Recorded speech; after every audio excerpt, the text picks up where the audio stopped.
ceci, le signe copyright ou tout autre signe spéciaux, comment est-ce qu'on fait? Déjà, pour bien le positionner devant le mot, vous connaissez l'astuce. Vous avez dans la palette caractères le parangonnage, le décalage par rapport à la ligne de base. Voilà, ça pourrait aider ça. Donc parce qu'il n'était pas bien placé. Comment est-ce qu'on fait pour insérer ces caractères? Il suffit de positionner le curseur devant le mot et puis de taper au clavier le code ASCII. Donc c'est pas encore les vacances de neige. ASCII, c'est juste le codage. Et voilà. Mais bon, heureusement pour vous, il y a plus simple.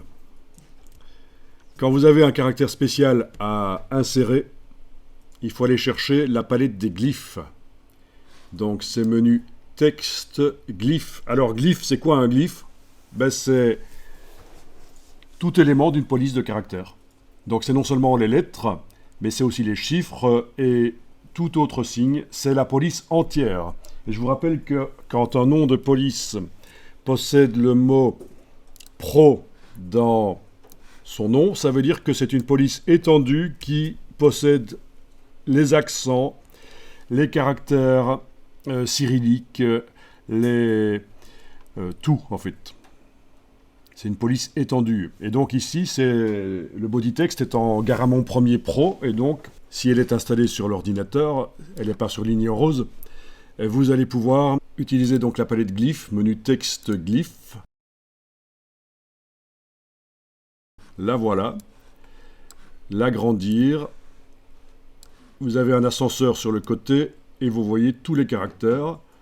J'en profite pour dire que quand une phrase commence par une lettre à majuscule, il faut mettre la lettre à majuscule.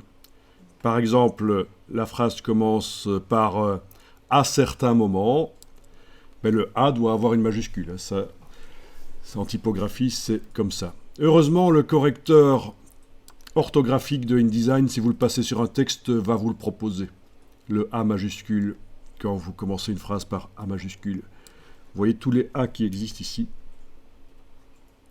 Petite majuscule, grande majuscule, avec des trémas, des signes spéciaux que vous avez peut-être jamais vus. Voilà.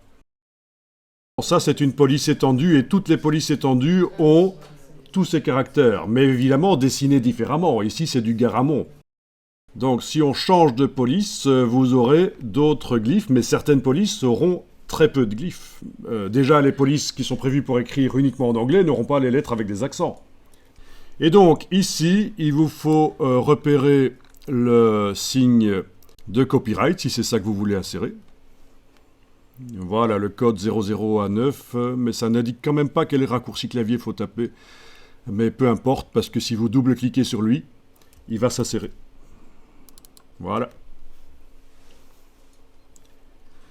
Il est dans la liste des signes récemment utilisés, ça peut être pratique.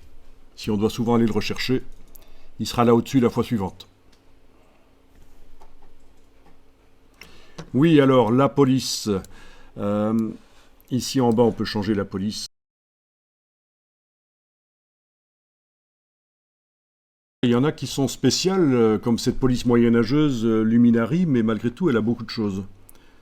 J'essaye de trouver une police très graphique, très dessinée, et le concepteur de la police n'aurait pas prévu tout. Ah voilà, Boos par exemple, Boos. On voit qu'il n'y a que ces caractères-là disponibles. Donc si vous voulez écrire en Boos des lettres avec accent, elles y sont quand même. Mais il y a beaucoup moins que dans l'autre. Non, ça va, ça ira quand même pour du français, d'écrire avec les accents. Les accents français y sont. Il y a même les Allemands, mais beaucoup moins quand même que dans Garamond.